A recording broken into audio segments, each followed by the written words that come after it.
अस्सलाम वालेकुम। मेरा ख्याल आपको मेरी आवाज़ प्रॉपरली आ रही है। कल तक जो हमने वो लेक्चर्स पढ़े, that is the presentation of data, जिसमें हमने पहले फ्रीक्वेंसी टेबल पढ़ा, फिर उसका एक ड्रॉबैक देखा कि हमें इंडिविजुअल वैल्यूज का आइडिया नहीं होता। ग्राफिकल प्रेजेंटेशंस पढ़ी कि जी ये क्विक वे है डेटे को एक्सेस करने का।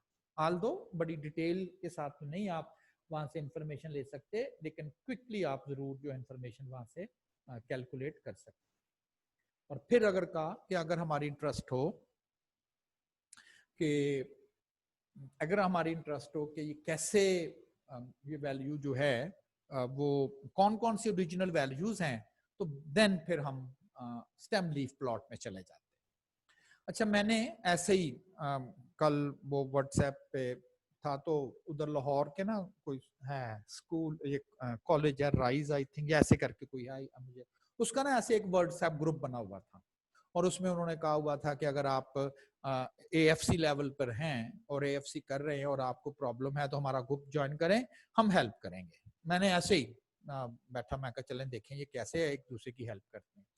तो आज मैंने देखा तो उसके ऊपर कोई 30-35 जो हैं वो मैसेजेस जो हैं उस ग्रुप में आए हुए थे। तो मैंने खोल लिया, तो उसमें मेरा ख्याल वो आप ही की तरह अभी क्लास उन्होंने, या नहीं वो प्रिपेयर कर रहे हैं, वो उन्होंने एग्जाम देना है। उसमें ना एक स्टेम लीफ पड़ा हुआ था, और लाइक अगर मैं ऐसे सपोज करके लिख दूं, तो उस स्टेम लीफ में वो बच्चा जिसको नहीं शायद इसका आइडिया था, तो वो क्या था कि सिंपल स्टेम लीफ बना हुआ था, लाइक 2 3 ऐसे करके ना, और यहां पर ऐसे लिखा हुआ था ऐसे करके, और नीचे वो उसको कह रहा था कि जी क्वेश्चन क्या था, आई कैप का या किसी बुक का था, फाइंड द मीन, डेटे का क्या था, मीन फाइंड कर, ये क्वेश्चन था। ऑल्दो मैंने आज मीन स्टार्ट करना है, लेकिन मीन का फार्मूला में आता है ना sum of all the values. अब वो बच्चा कही जा रहा था anyone can help me to find the mean, what is this one, उसे ये पता ही नहीं था ये क्या लिखा हुआ है। ठीक, तो दूसरा जो था जो इसकी हेल्प कर रहा था, उसने उसकी हेल्प कर दी, उसने कहा जी ये तो ऐसे इसका मीन फाइंड कर दो, ये वाला ना, एंड डिवाइडेड बाय 5। हमें पता नहीं ये क्या लिखा हुआ है, तो मीन के लिए क्या रिक्वायर होता है, ओरिजिनल वैल्यूज का सम, तो मीन आ गया। अब जो पहला है ना, वो बार बार उसे पूछे जा रहा था, ये वो क्या होता है जो आप उर्दू में लिखते हैं ना, ये 28 कहां से आ गया, कैसे पता चलेगा 5 है। तो उसने फिर उसको कोशिश की कि ये स्टेम ऑन लीफ डिस्प्ले है, ये स्टेम क्या होता है, मैंने तो कभी पढ़ा ही नहीं है, तैयारी की है पेपर देने के लिए, ये लीफ कौन से होते हैं। अब वो उसको स्टेम लीफ मैसेज के थ्रू समझा रहा है, वो 32-34 वो मैसेज किए हैं, और फिर जब उसको तसल्ली होगी ना कि समझ आ गया, फिर इसी तरह का ही कोई ऐसा क्वेश्चन उसने फिर पुट कर दिया। अब जो आंसर करने वाला था वो कहता था कि बस अब मैं जा रहा हूँ फिर सही, उसने कहा ये किसके पल्ले पड़ गए। तो लोग समझते हैं कि हम कुछ भी लिख देंगे, चलें जी अब आपकी ड्यूटी स्टार्ट होगी। तो इस एग्जाम्पल को करने का मकसद सिर्फ ये था कि आप तो कह रहे हैं कि बड़ा आसान है इसको पढ़ना, लेकिन मैं कह रहा हूं कि उस बच्चे ने, चूंकि कहता मैंने नहीं पढ़ा, तो उसको पता नहीं चल रहा था ये 28 क्यों है, ये 21 क्यों है, ये 23 क्यों है, और दूसरा उसको बड़ी एफर्ट करके समझाने की कोशिश कर रहा था, और फिर ये 5 वैल्यू कहां से पता चली है कि ये डेटे की 5 वैल्यूज हैं। ठीक है ना, तो देन मुश्किल उसके लिए जिसे पता नहीं है, आसान उसके लिए जिसे आता है, दैट्स ऑल। अच्छा, आप में से अगर कोई क्वेश्चन मुझसे करना चाहे रिगार्डिंग द प्रीवियस लेक्चर, ताकि वो हम करके और फिर अगला हम अपना स्टार्ट करें, एनीवन? ओके। अच्छा, हमने डेटा प्रेजेंट करना सीख लिया, किस तरह से आप शॉर्ट वे से चंद लाइनों में चंद ग्राफ की मदद से डेटा प्रेजेंट कर सकते हैं। तो आपने डेटा प्रेजेंटेशन आ गई। इवन देन हम चाहेंगे कि डेटा हमने कम्युनिकेट करना है, लेकिन क्या पॉसिबल है कि हम सिर्फ और सिर्फ एक टिपिकल वैल्यू डेटा की बता दें, और जिसको हम वैल्यू वो एक सिंगल वैल्यू बताएं, वो समझ जाए कि हम जो उसको बताना चाह रहे हैं, आल्दो पूरी डिटेल तो नहीं उसके पास जाएगी, लेकिन जो हम बताना चाहेंगे, जो मैसेज कन्वे करना चाह रहे हैं, वो एक सिंगल वैल्यू से वो मैसेज कन्वे हो जाएगा, आल्दो डिटेल नहीं है। देखिए ना, आप किसी को जब आप वो समरी लिखते हैं किसी स्टोरी की, या प्रेसी शायद लिखते हो, तो उसमें चंद लाइनें होती है ना, डिटेल तो वो स्टोरी तो शायद 10-12 पेजेस पर होती है, और उसकी शॉर्ट वर्जन, उसकी जो समरी होती है वो 6-7 लाइनों में अगर किसी को आप पकड़ा दें, दे दें, तो मेरा तो ख्याल है वो स्टोरी समझ जाएगा कि अच्छा ये किसी कंट्री की स्टोरी है जिसमें कोई किंग था और ये हुआ वो हुआ, तो आल्दो उसको पूरी डिटेल नहीं पता, तो समझ तो आ गई ना। तो अब हमारा काम भी यही है कि किसी तरह से डेटे की कोई ऐसी टिपिकल सिंगल वैल्यू बता दी जाए, और जो पढ़ने वाला है जिसको आपने वैल्यू बताई है, आल्दो उसको पूरी डेटा की डिटेल तो नहीं पता चली, लेकिन उसको बहुत सारी इंफॉर्मेशन कन्वे हो गई। क्यों? उसने उस डेटे की समरी पढ़ ली है। ठीक, यही हमारा नेक्स्ट चैप्टर है। और इस समरी को, जो कि एक सिंगल वैल्यू हुआ करेगी, जिसको हम प्रेजेंट करेंगे, तो जो पढ़ने वाला है उसे आइडिया हो जाएगा। इसको हम measures of central tendency call करते हैं। उस समरी वैल्यू को, जो कि एक सिंगल वैल्यू है जिससे हमें डेटे की समझ आएगी, उसको हम mayor of central tendency call करते हैं। तो यहां वर्ड मैंने लिखा हुआ मेयर्स, इसका मतलब ज्यादा है, एक नहीं है। इसी को हम मेयर्स ऑफ लोकेशन भी कॉल करते हैं। डिफरेंट नेम्स इसलिए आपने इनको याद करना है कि एग्जामिनर अल्टरनेटिवली जो है वो पूछता है कि जी what is the other name of the measure of central tendency, that is the measures of location. और the simple general public average कहती है। यस, ये उसके स्टैटिस्टिकल नेम्स हैं, और ये आम लाइफ में जो आज तक आपने कहले सुना है वो एवरेज है। स्टैटिस्टिकल स्टूडेंट्स जो हैं, स्टैटिस्टिक्स के जो स्टूडेंट्स हैं, वो इसे मेयर ऑफ सेंट्रल टेंडेंसी कह देते हैं और मेयर ऑफ लोकेशन कह देते हैं। और जनरल पब्लिक जो है वो एवरेज। तो नोट करें, एवरेज का काम यही नहीं है। 50,000 वैल्यूज हैं, आप उसकी एवरेज किसी को कम्युनिकेट कर दें कि इसकी एवरेज 9 आ रही है, आल्दो उसको 50,000 वैल्यू की एक्चुअल वैल्यूज का नहीं आइडिया हुआ, लेकिन शायद उसको इतना आइडिया हो गया कि इस डेटा सेट में जो वैल्यूज हैं वो थाउजेंड्स में नहीं है, कोई 5,000, 7,000, 10,000 ऐसा नहीं है, या उसकी जो वैल्यूज हैं वो डेसिमल्स में नहीं है, 0.7, 0.9, 0.3। उसको एक आइडिया ये बना कि देखिए एवरेज से हमें ये समझ आई कि इस डेटा में वैल्यू जो है वो 9, 10, 11, 15, 14 कुछ इस तरह की है। जस्ट लाइक जैसे बैट्समैन की बैटिंग एवरेज है। कैसा बैट्समैन? आप कहें कोई पता नहीं, क्या करें? आपको क्या हर मैच का स्कोर बता दें? शायद उससे भी इतना अच्छा आपको गेस ना हो पाए। तो हम क्या करते हैं, आती है ना एवरेज, बैटिंग एवरेज बैट्समैन की आ जाती है कि जी इसके 40 पॉइंट बैटिंग एवरेज है। तो आल्दो उसकी बैटिंग एवरेज आपके पास आ गई है, आल्दो उसकी पूरी मैचेस की डिटेल नहीं आई, लेकिन आपका कंसर्न तो था कि ये कैसा बैट्समैन, अच्छा इसकी एवरेज 42 है तो ठीक है, that's looks like a good batsman. तो पता चल गया ना, किससे? एक सिंगल वैल्यू से। तो एक बड़ी एफर्ट नहीं, बजाय इसके कि आप उसके 200 मैचेस का स्कोर किसी को बताते फिरें, आपने चंद सेकंड लगाए और उसको एवरेज स्कोर बताया है। तो एवरेज क्या है? एवरेज एक स्टैट्स का कैलकुलेशन है, एक स्टैट्स का फार्मूला है। तो स्टैटिस्टिक्स ने आपको यह सिखाया है कि डेटा शॉर्ट टाइम में कैसे कम्युनिकेट करना है कि मैसेज मिल जाए, जो मैसेज आप कन्वे करना चाहते हैं वो पहुंच गया उसको। ठीक है ना? तो एवरेज। तो नेक्स्ट हमारा चैप्टर अब यही है। अच्छा, एक चीज जो आपको मैं अभी से बता दूं, एवरेज और मीन, आल्दो आप अल्टरनेटिवली वर्ड यूज करते हो और रॉन्ग भी नहीं है, लेकिन इनमें डिफरेंस है, तो हमें डिफरेंस पता होना चाहिए क्या है, वो अभी हम देखते हैं। The diagrammatic representation of a set of data gives us some impression about its distribution, some impression. Even then, there remains a need for a single quantitative measure, single but quantitative, quantity के साथ, which could be used to indicate the center of the data.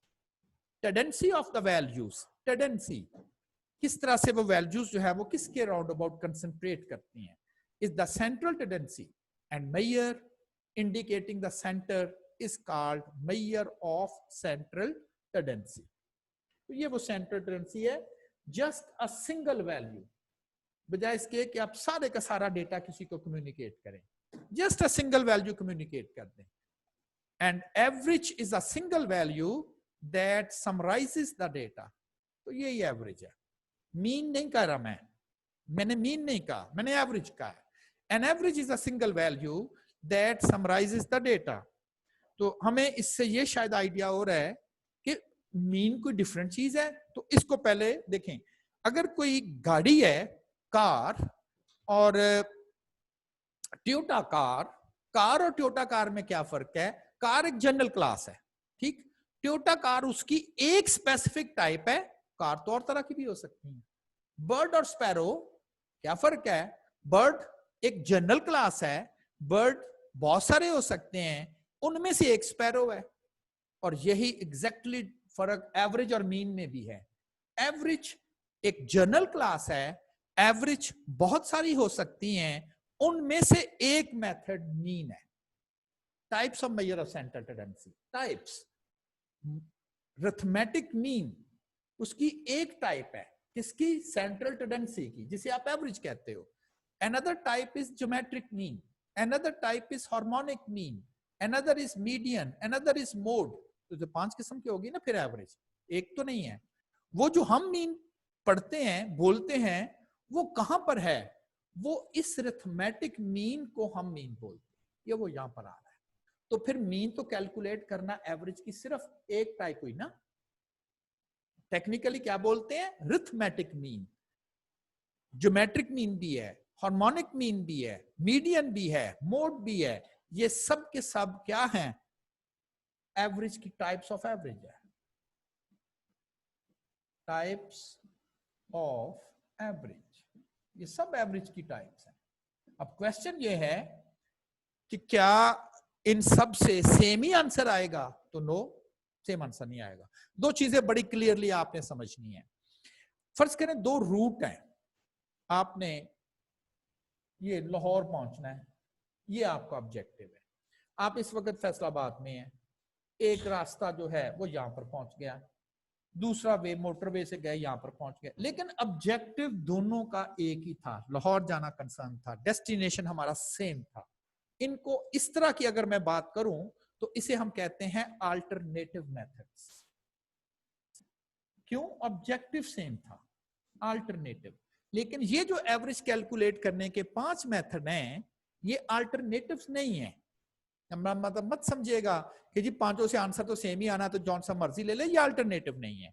और ये हमारी choice भी नहीं है कि जहां दिल किया जिस मर्जी मेथड से आपने इसे कैलकुलेट कर लिया। नो।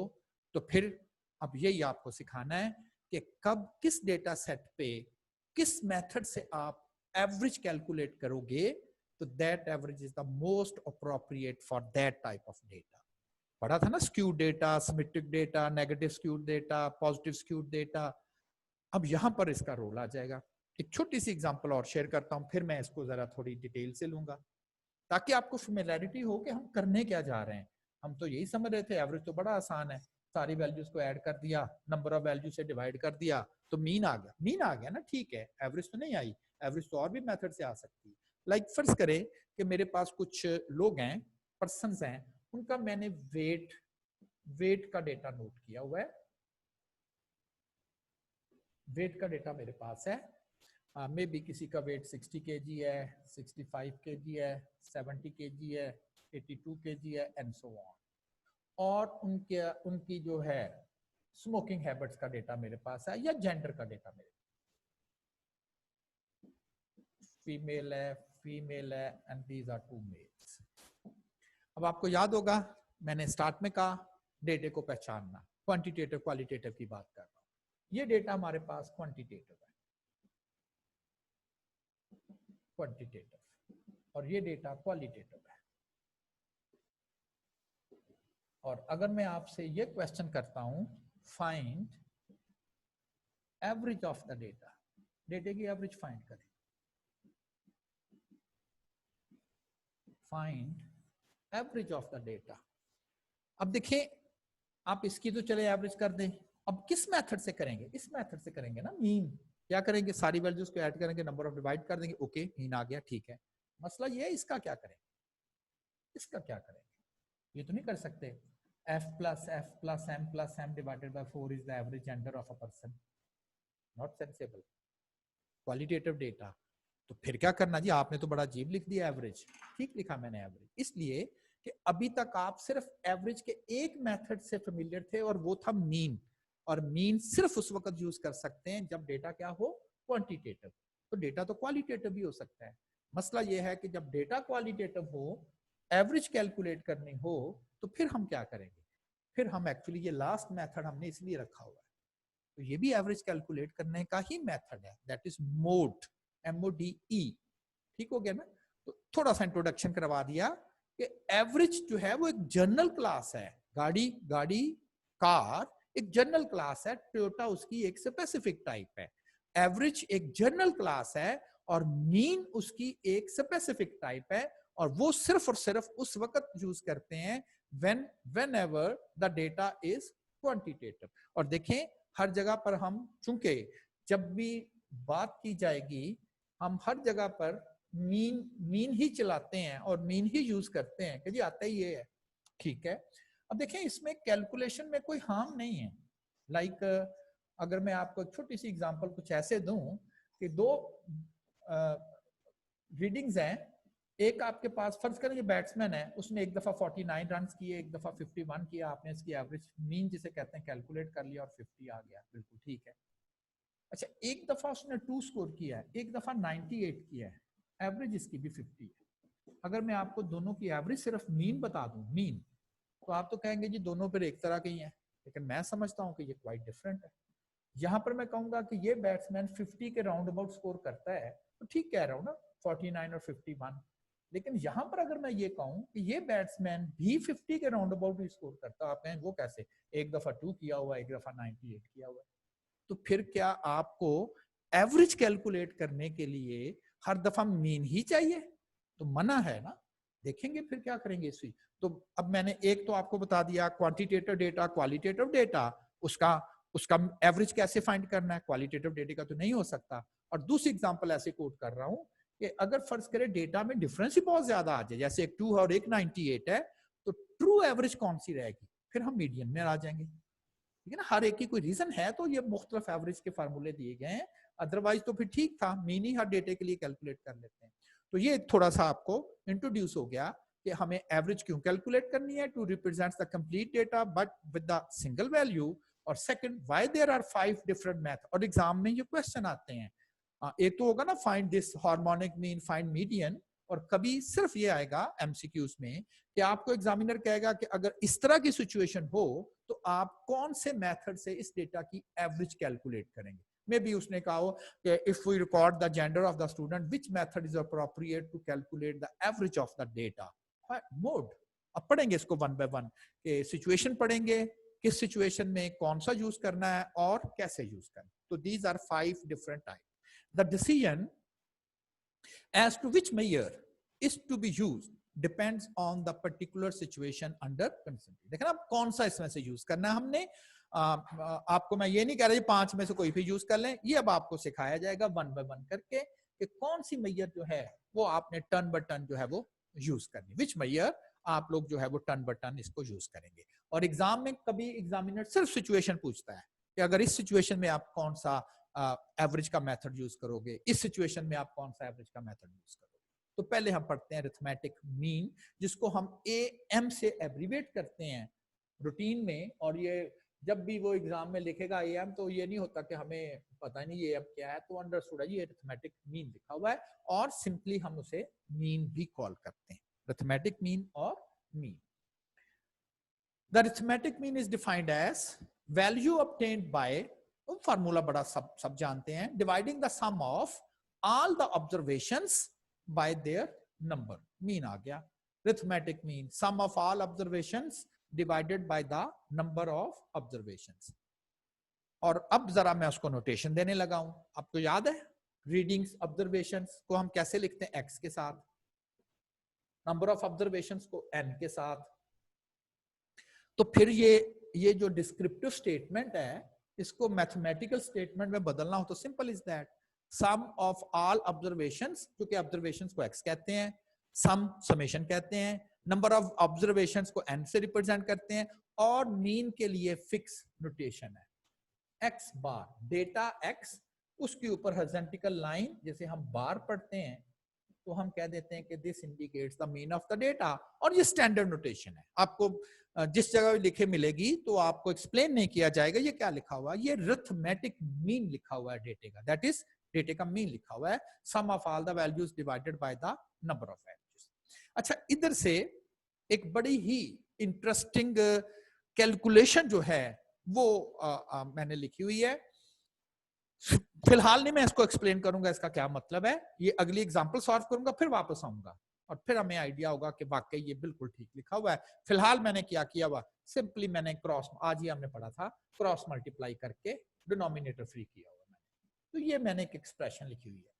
इस एक्सप्रेशन में लिखा गया है कि अगर आप नंबर ऑफ वैल्यूज जितने भी डेटा में हैं उसको मीन से मल्टीप्लाई कर दिया जाए तो क्या आंसर आता है, उन तमाम वैल्यूज का सम आ जाता है। अगर आप कहें जी ऐसा क्यों आता है, मैं कहूँगा मुझे तो नहीं पता, मैंने तो फार्मूले में लिखा था, तो बराबर का मतलब होता है लेफ्ट साइड और राइट साइड आपस में बराबर है। फिलहाल मैं रफज बोल रहा हूँ, फिलहाल यही कहें कि when we multiply the number of values with the mean of that data, the answer would be sum of all the observation on that data.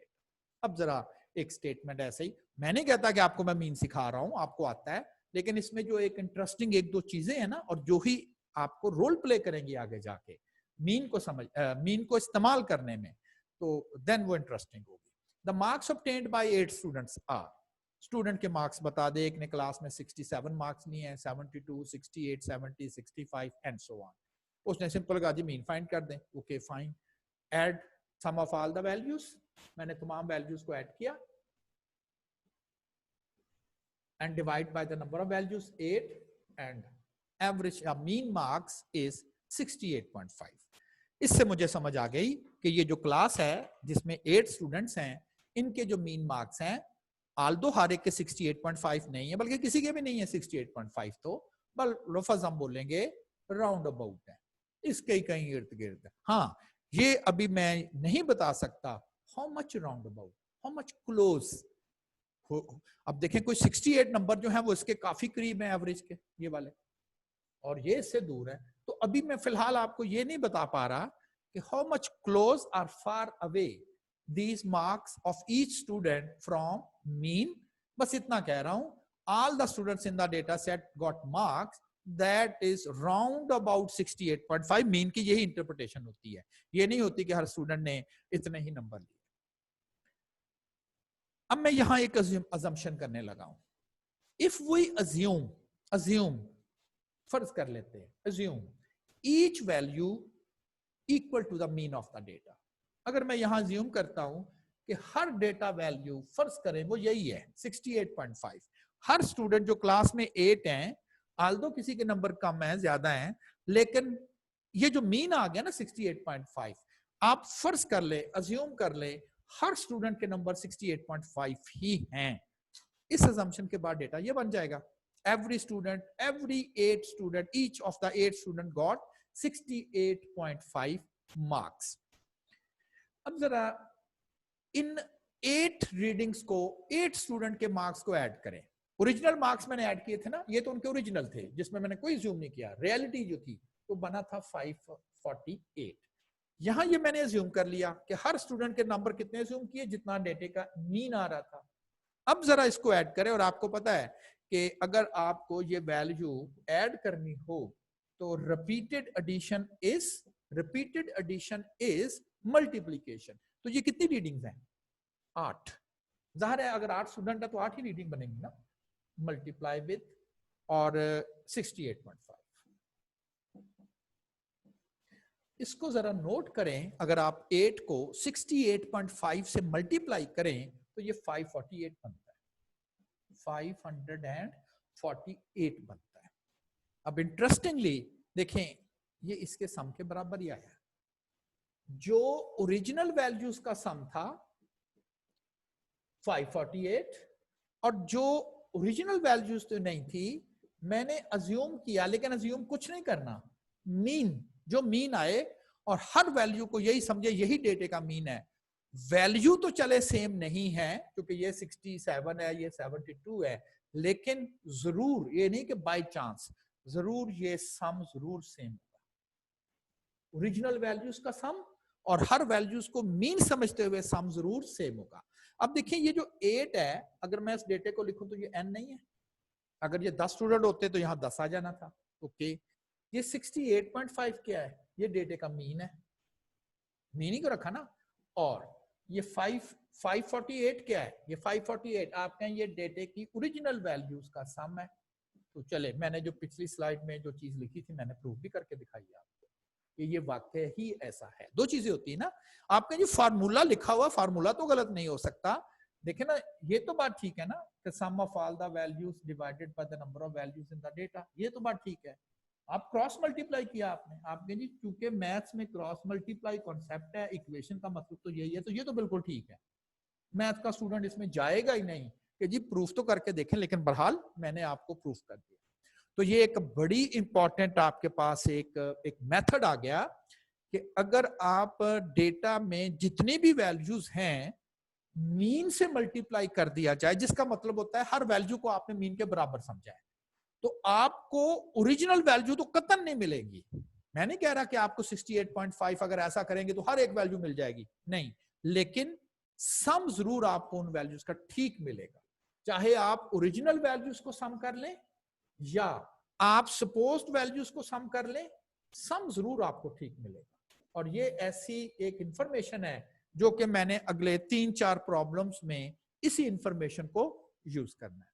हाँ जी, क्या ये अब आपको ये पॉइंट क्लियर है कि अगर हम हर वैल्यू को मीन भी सपोज कर लें, आप पहले तो बड़ी हैरानगी होती थी, मैं कह रहा हूं कि इससे एक बड़ी इंपॉर्टेंट इंफॉर्मेशन ये मिलेगी कि अगर आप ओरिजिनल वैल्यूज को भी सम करके देखें और हर वैल्यूज को मीन समझते हुए सम करके देखें तो सम का आंसर जो है वो जरूर इक्वल आएगा।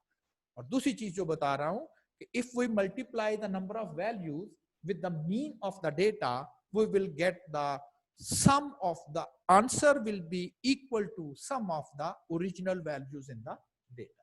अब इसकी बेस पे एक दो प्रॉब्लम्स हमने करने हैं, और उसी तरह से एक प्रॉब्लम मैं करूंगा, 4 प्रॉब्लम 5 प्रॉब्लम आपने करने हैं। जितना ज्यादा आप अपना इसमें इनपुट करोगे ना, आई एम देयर, मैं देखें मैं ये नहीं कह रहा कि आप कर दे मैं नहीं करूंगा, आप अपनी इनपुट शामिल करें।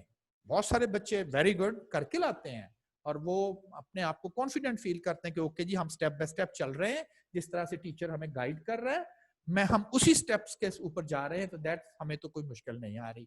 और मैंने ये फार्मूला अभी आपके सामने मैनुअली प्रूफ कर दिया, ठीक है ना, बोर्ड पे मैंने कर दिया। तो ये एक इंपॉर्टेंट इंफॉर्मेशन है। अब मैं कुछ प्रॉब्लम्स, अब देखें आपको हैरानगी होगी कि हमें मीन आता था और अब कंफ्यूजन में हो गए। आप इस प्रॉब्लम को पढ़ के कंफ्यूजन में आ जाएंगे कि हमें मीन नहीं आता, ये तो वाकई कंफ्यूजन हो गई है। तो देखेंगे प्रॉब्लम है क्या। प्रॉब्लम है the mean weight of 10 students is 50। किसी क्लास में टोटल 10 स्टूडेंट हैं, इंडिविजुअल वेट्स नो, क्या बताया, मीन वेट। 10 स्टूडेंट है उस क्लास में और उनका मीन वेट जो है वो 50 है। When 2 students left the class, 2 student class से उठ के बाहर चले गए, the mean weight becomes 48 kg। बाकी जो स्टूडेंट क्लास में रह गए 8, उनका जो मीन वेट था वो 48 kg है।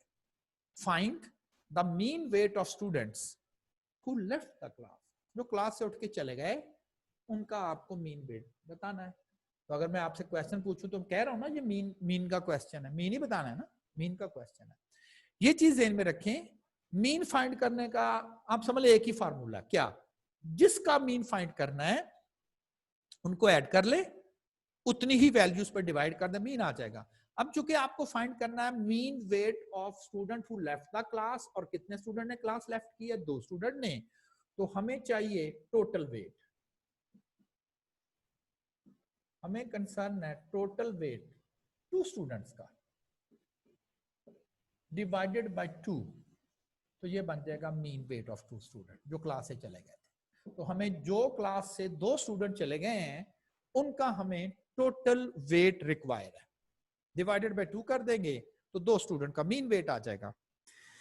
अब क्वेश्चन ये है कि वेट तो हमें इंडिविजुअल की बात करने लगा हूं, इंडिविजुअल वेट तो मुझे एक का भी नहीं पता, किसी एक सिंगल स्टूडेंट का इंडिविजुअल वेट भी नहीं पता, और फिर जो 2 स्टूडेंट क्लास से उठ के चले गए हैं उनके वेट्स क्या थे वो तो बिल्कुल भी नहीं आइडिया, और कह रहे हैं उनकी जरा एवरेज बता दें, तो ये लग रहा है ऐसे रहा है ख्याली चीजें कर रहा है, ना किसी का वेट बता रहा है। हमने तो मीन का फार्मूला एक्चुअली यही रीड किया हुआ है, sum of all the values that is two values divided by 2, और यहां पर तो ख्याली बातें हो रही हैं, ना किसी का वेट बताया जा रहा है, इंफॉर्मेशन कुछ और बताई जा रही है। अब देखें, आल्दो आपको 10 स्टूडेंट का वेट नहीं पता, इंडिविजुअल नहीं पता, लेकिन उनका मीन पता है 50।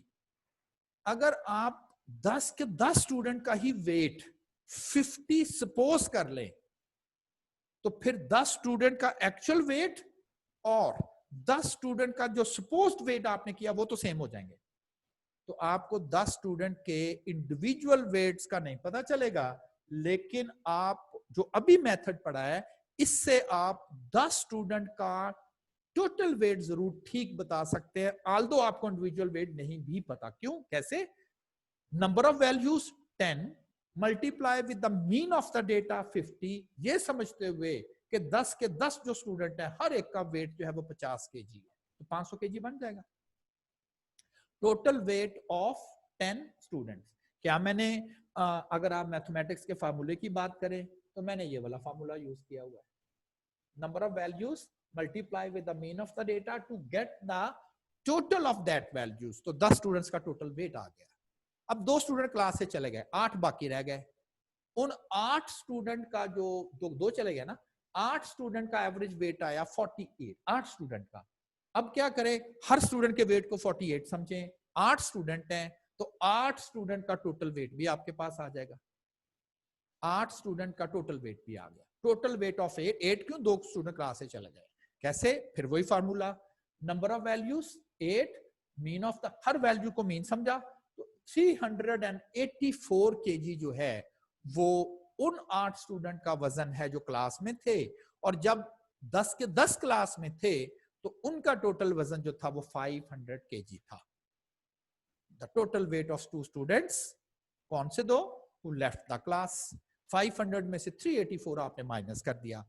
हमें 2 स्टूडेंट्स के इंडिविजुअल वेट से तो कंसर्न ही नहीं है, किसी तरह से हमें उनका टोटल वेट रिक्वायर होना चाहिए था, और वो है 116, और इसको आप 2 पे डिवाइड कर दिया है, तो then the answer is 58 kg is the mean weight of the students who left the class.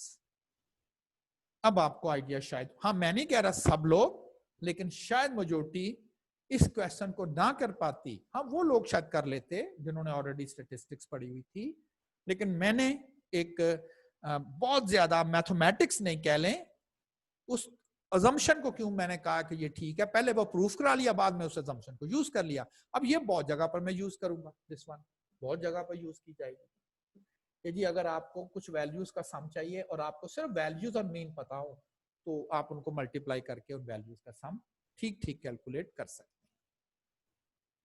तो इसी बेस पर ये क्वेश्चन है, for a class of 25 students on Tuesday 20 students from the class took a math test and their mean marks was 80.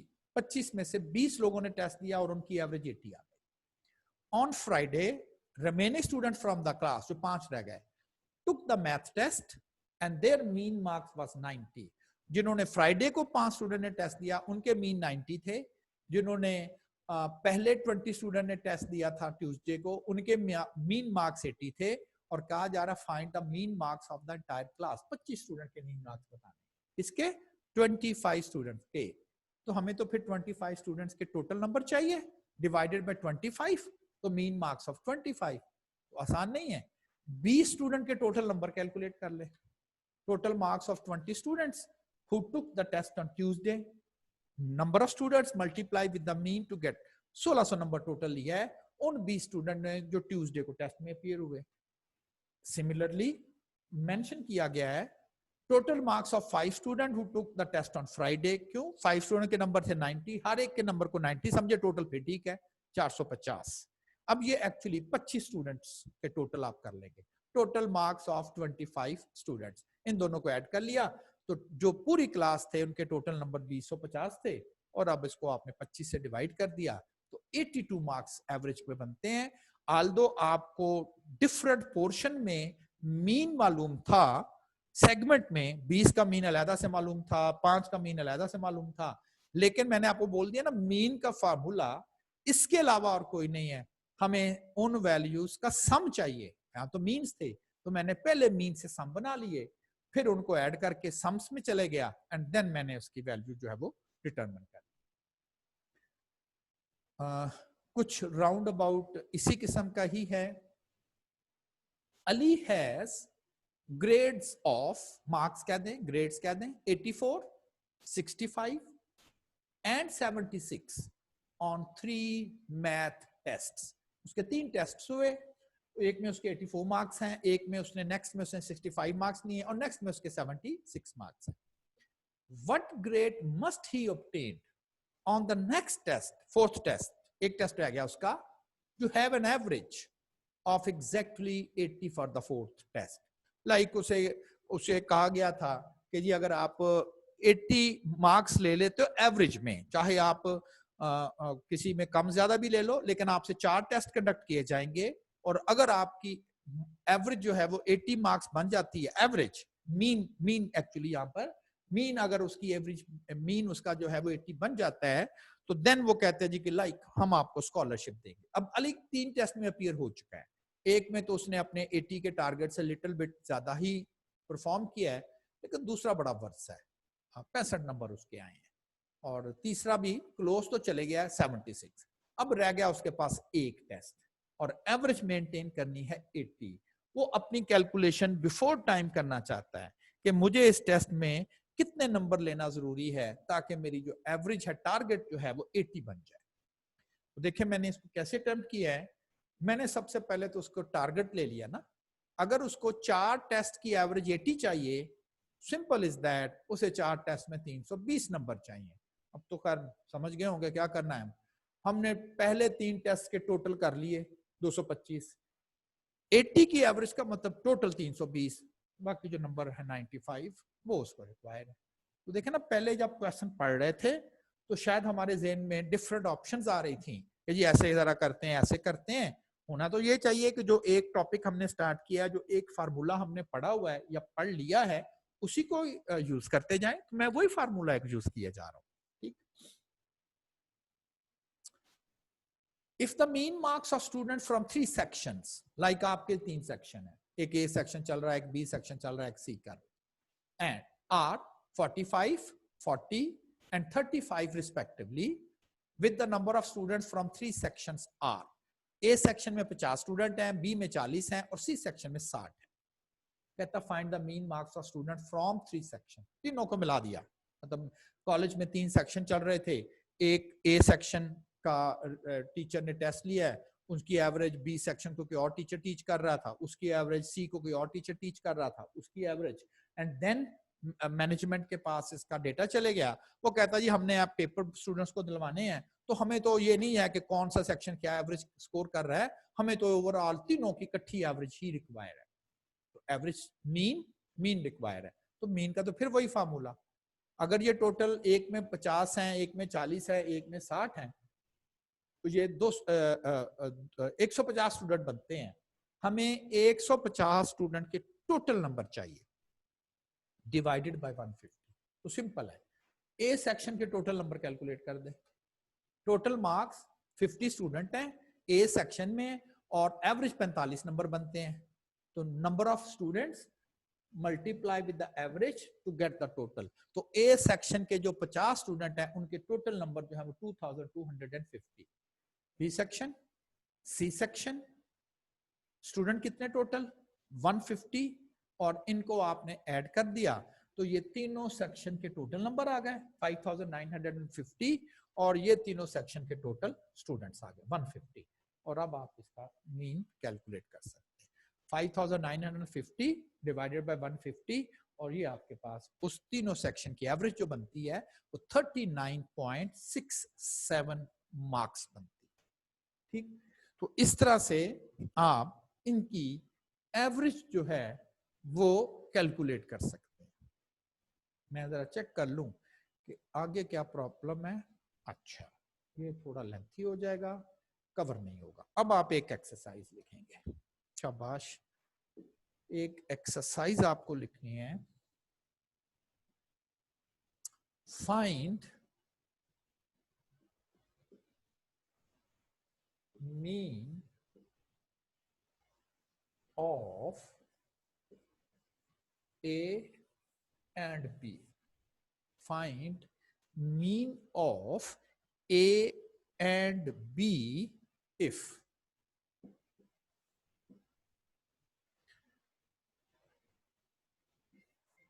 4A plus 4B is equal to 40. ये मैंने आपको बस information दी है, देखें कौन कर पाता है।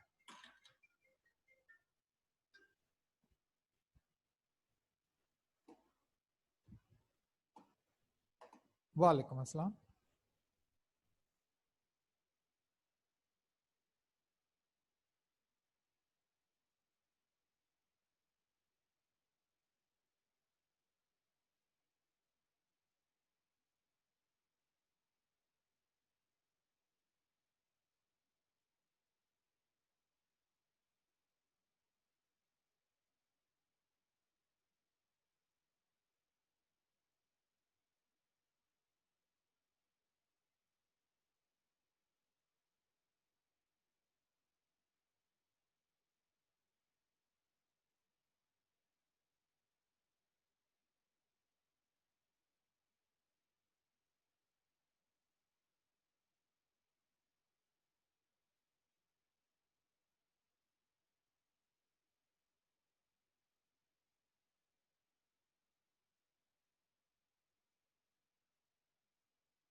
जी तला। Sir, 5 is the mean. 5 is the mean of the data. Okay. Yes, sir. अच्छा ठीक है, अब जरा माइक ऑफ कीजिएगा अपना। Ali Abdullah. Yes sir, 5 answer है।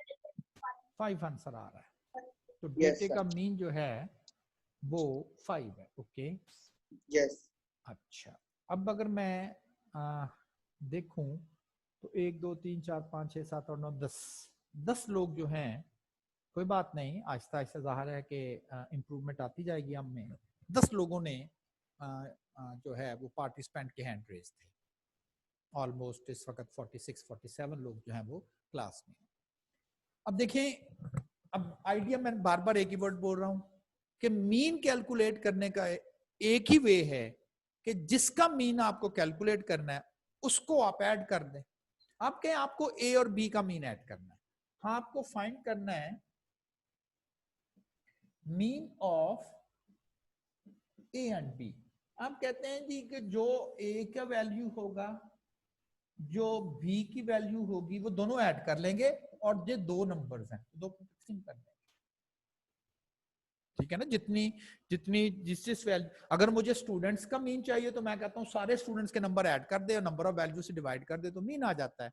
अब मुझे मीन फाइंड करना था ए और बी का, तो मैंने क्या किया कि मैंने कहा जी a plus B divided by 2। अब क्वेश्चन ये बनता है कि जी हमें a और b की वैल्यू जो है वो शायद कैलकुलेट करनी है।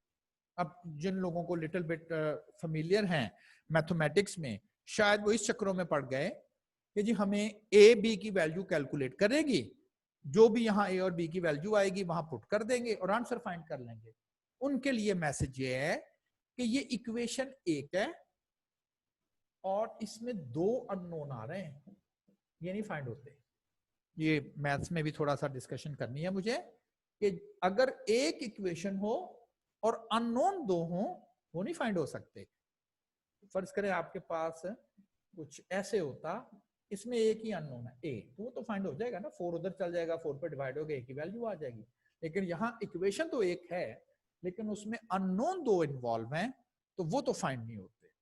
अच्छा, हमें अगर नोट करें तो हमारा जो टारगेट है वो टारगेट हमें ये है कि हमें ए बी का सम का आंसर मिलना चाहिए, चाहे ए बी की इंडिविजुअल वैल्यू ना भी मिले, हमें तो उससे कोई रिक्वायरमेंट ही नहीं है, हमें तो ए बी का सम चाहिए।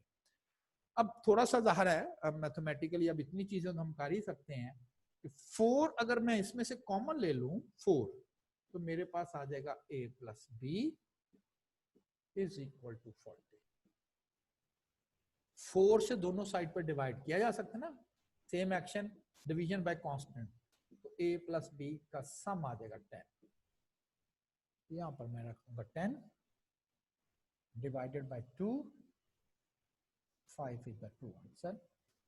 और हम वो इन्हीं चक्रों में घूमते रहे कि जी वैल्यूज को सम करना, दो तो वैल्यूज थी कि जी इंडिविजुअल वैल्यूज नहीं है, इंडिविजुअल वैल्यू नहीं है, तो जरा कंसंट्रेट करें ना, हमें मीन, आज मैं आपको मीन करा रहा हूं, ऐसा कह लो, ये है वो मीन जो मैं कहता हूं, ये आई कैप का मीन कुछ ऐसे होता है।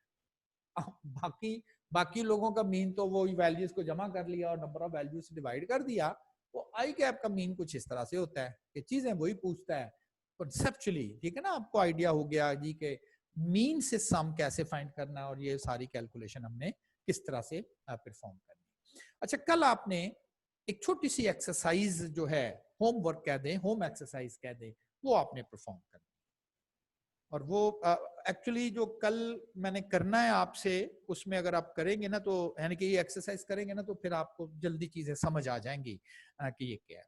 अच्छा, एक्सरसाइज ये है कि लाइक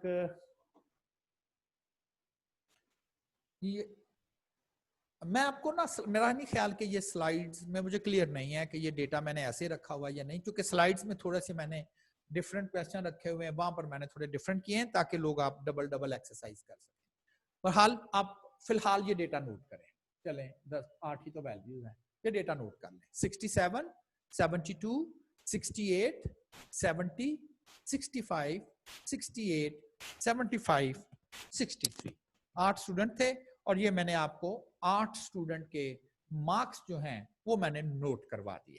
क्लियर, ये मैंने नोट करवा दिए। स्टूडेंट के पेपर मार्क हो गए, और टीचर ने एवरेज भी कैलकुलेट की हुई थी, और वो बन गई 68.5। बाद में टीचर ने देखा कि उसका रिजल्ट 68.5 ना थोड़ा पुअर है, उसने एक चीज डिसाइड की कि मैं हर स्टूडेंट को 5 ग्रेस मार्क्स, नहीं होते एडिशनल मार्क्स कह दें, ग्रेस मार्क्स कह दें, तो वो उसने डिसाइड कर दिया कि मैं हर स्टूडेंट को 5 एक्स्ट्रा नंबर हर एक को दूंगा। तो इसके मुताबिक जिसके 67 थे, अब उसके नंबर 72 चले जाएंगे, 72 वाला जो है वो 77 पे चला जाएगा, और एंड सो ऑन। तो डेटा वैल्यू चेंज हो गई, क्यों? हर वैल्यू जो है वो 5 में इंक्रीज आ गई। इसको आप नया डेटे का नाम दे दें, बाय कह दें, ताकि मुझे पता चल जाए कि x वो डेटा था जो ओरिजिनल मार्क्स का डेटा था, और x प्लस 5 ये वो डेटा है जो कि by the increase of 5 marks to each student के बाद डेटा बना है। और अब आपने क्या करना है, find mean of y, that is जो डेटा इंक्रीज हुआ है ना x प्लस 5, उसका अब आपने इंक्रीज के बाद का मीन फाइंड करना है।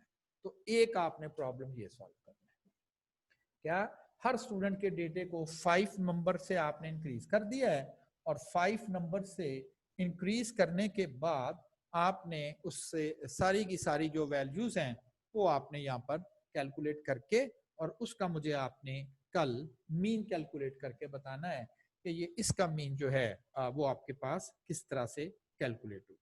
तो एक तो एक्सरसाइज आपने ये वाली परफॉर्म करनी है कि डेटे का आपने मीन जो है वो आपने फाइंड करना है। अच्छा, दूसरा आपने क्या करना है, लेट्स सपोज टीचर को इस चीज का आइडिया हुआ कि उसने पेपर मार्क कर दिया है और 100 में से मार्क कर दिया है, 100 में से 67, 72, 68 एंड सो ऑन। लेकिन बाद में उसे कहा गया ये तो 200 मार्क्स का पेपर था, आपने तो 100 में मार्किंग कर दी है, आप जरा इसको चेंज कर दें मार्क्स को अकॉर्डिंग टू 200। चूंकि 100 में से 67 हैं, तो बड़ा सिंपल है नंबर्स को चेंज करना। 200 में से डबल कर देना, तो हर स्टूडेंट के नंबर को आप अगर डबल कर देंगे तो डेटा फिर चेंज आ जाएगा। जो 67 था वो मल्टीप्लाई बाय 2 होके जो है वो 134 समथिंग लाइक दैट बन जाएगा, तो डेटा फिर चेंज हो गया। और अब इसका नाम y कह दिया सेकंड पार्ट में। क्वेश्चन अब भी वही है, find mean of the data, that is 2x। Her values को डबल कर दिया और फिर आपको मैंने कहा कि डेटे का मीन फाइंड करें। उसके बाद क्योंकि ये डेटा ठीक हो गया, डबल किया, और अब उसने डिसाइड टीचर ने किया है कि जी मैं अब डेटा पहले तो मैं 200 में ले जाऊं ना, 200 में चले गया और फिर डिसाइड किया कि अब इसको मैं 5 मार्क्स ग्रेड्स। तो पहले तो डेटा डबल किया, फिर उसने 5 मार्क्स इसमें मजीद ऐड भी किए। तो सी पार्ट, और इसको अब y कह दिया। फाइंड मीन ऑफ y, और इस वक्त जो y है वो 2x प्लस 5, 2x प्लस 5 है, ये y है। तो 3 क्वेश्चन मैंने आपसे शेयर किए। ओरिजिनल मीन आपके पास था 68.5, और फिर मैंने एक्चुअली आपको 3 दफा मुख्तलिफ वे से डेटा चेंज करवाया। वो क्यों चेंज करवाया, वो जो मैं आपको बता रहा हूं ना, टीचर ने ये डिसाइड किया, टीचर ने डेट डिसाइड किया, ये तो कैसे ही एक एग्जांपल से थी। बेसिक पर्पस ये था कि मैं आपको बताना चाहता था कि डेटा चेंज करके, डेटा मैंने चेंज किया, एडिशन से चेंज किया, मल्टीप्लिकेशन से चेंज किया, और इसमें दोनों किए, एडिशन भी की और मल्टीप्लिकेशन भी की। एक तो आपने काम ये करना है कि ए बी सी तीनों के आपने मीन फाइंड करनी, ठीक। और जो चीज मैंने डिस्कस करनी है और जो मैं आपसे रिक्वायर करूंगा वो ये होगी कि आप तीनों के मीन जब फाइंड कर लें तो देखें कि जो ए बी और सी पार्ट का जो आंसर है वो 68.5 के साथ क्या लिंक भी बनता है उसका, ये आपको समझ आता है?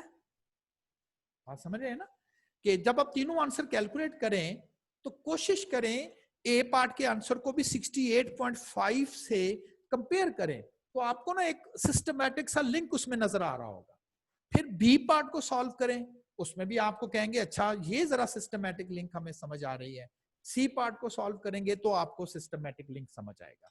एक तो आपने 3 नए डेटा सेट समझ ले बना लेने हैं और उनका मीन फाइंड करना है, और फिर देखना है कि वो मीन जो ओरिजिनल डेटा था उसके मीन के साथ किस तरह से वो सिस्टमैटिकली लिंक है। एक काम तो आपने ये परफॉर्म करना है। जो दूसरा काम आपने करना है, आपने इसको कैलकुलेटर्स के थ्रू करना है। बताया था ना कि कैसे आपने कैलकुलेटर में डायरेक्टली डेटा फीड करना है। डेटा आपने फीड कर लेना है कैलकुलेटर में, 1 बाय 1 करके कर लेना। पहले ये डेटा फीड कर लें, फिर इस डेटे को फीड कर लें, फिर इस डेटे को फीड, पर्पस ताकि आपको ये भी पता चले कि जल्दी जल्दी आप डेटा फीड करके डायरेक्टली आप डेटे का मीन कैसे फाइंड कर सकते हैं। तो मैंने आपको प्रोसीजर मीन का एक्सप्लेन किया हुआ है, किस तरह से आप कैलकुलेटर में इस डेटे को फीड करके और डायरेक्टली डेटे का मीन जो है वो कैलकुलेट कर सकते हैं। तो वो काम भी बच गया आपका कि आपको जी सारी वैल्यू ऐड करनी है और डिवाइड करनी है। तो ये 2 काम आपने करने हैं। क्या, एक तो कैलकुलेटर पर आपकी प्रैक्टिस हो जाएगी, सेकंड कल का जो एक्चुअली लेक्चर है ना वो इसी चीज पर बेस करना। अब ये तो जो तो लोग करके लाएंगे वो तो मेरी बातें कल बड़ी क्लियरली उनको समझ आ रही होंगी, और जो नहीं करके आएंगे वो कंफ्यूज रहेंगे ये टीचर क्या कह रहा है, मे बी वो नेक्स्ट डे वो उनको क्लियर हो जाए। लेकिन अगर आप कल ये छोटी, क्या मुश्किल क्या है कि 5 ऐड करके डेटा बना के मीन, फिर 2 से ज़रब दे के डेटा नया बना के मीन, और फिर 5 ऐड करके 2 से ज़रब दे के डेटा नया बना के मीन, ये 3 चीजें हैं, ये आपने करके ना।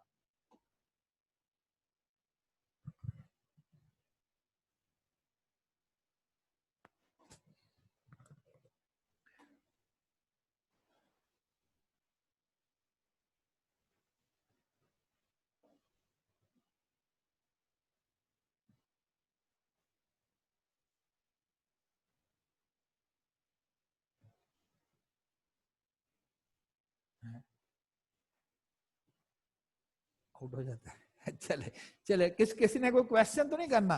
अच्छा, कलीमुल्लाह ने करना है, हसीबुल्लाह ने करना है। अच्छा 1 मिनट हसीब। ये क्या होता है? वो खुद ही लोड कर ले। ओके, मैं क्लिक करता हूँ तो लोड कर लेते हैं। अच्छा अच्छा, चलें ठीक है। मेरा ख्याल आपकी जानिब से कोई क्वेश्चन तो नहीं है। वो अगर जो लोग नए हैं ना, मतलब जिनके लेट एडमिशन है शायद, तो उनको मैं इन्फॉर्म कर दूं कि वो मैंने कैलकुलेटर पे डेटा फीडिंग की ना एक वीडियो बना के ना व्हाट्सएप की हुई है। आपके व्हाट्सएप ग्रुप में वो वीडियो मेरे ख्याल अवेलेबल है, उसका लिंक शायद अवेलेबल है, तो वो वहां से देख लें। तो वहां पर मैंने एक्सप्लेन किया हुआ है कि किस तरह से आप कैलकुलेटर्स पे डायरेक्टली डेटा फीड करके और without any numerical calculation directly वहां से मीन आ जाता है। ठीक है ना? तो आपने ये काम करना। ओके जी, अल्लाह हाफिज। इसको जरा ऑफ कर दें।